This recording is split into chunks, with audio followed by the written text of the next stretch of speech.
శరన్నవరాత్రుల్లో అమ్మవారిని ఒక్కో రోజు ఒక్కో రూపంలో అలంకరించి మరీ పూజిస్తారు.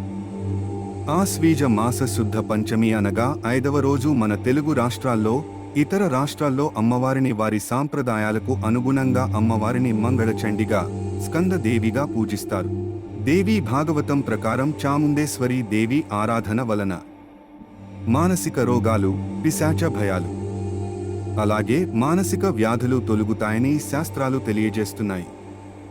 జాతక చక్రంలో కుజ దోషం, కాలసర్ప దోషం, రాహుకేతు దోషాలు, కుజరాహు సంధి వంటి దోషాలు ఉన్నట్టయితే అటువంటి వారందరికీ దేవి నవరాత్రుల్లో పంచమి రోజున చేసేటువంటి దేవి ఆరాధనకు విశేషమైనటువంటి ఫలితం ఉంటుందని అమ్మవారి అలంకరణ. ఆయుధాలు: త్రిశూలం, ఖడ్గం. వాహనం: గుడ్లగూబ. ప్రసాదం: పులిహోర, పెసర బూరెలు. వర్ణం: ఎరుపు. వస్త్రం: నీలం రంగు. మంత్రం: ఓం ఐం హ్రీం క్లీం చాముండాయే విచ్చే. స్కందమాత ఒక చేయి అభయముద్రలో ఉండగా, స్కందుడు కుమారస్వామి ఆమె ఒళ్ళో కూర్చుని ఉంటాడు. వర్ణం: తెల్లగా ఉంటుంది స్కందమాతా దేవి.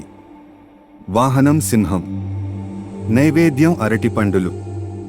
వస్త్రం: తెలుపు.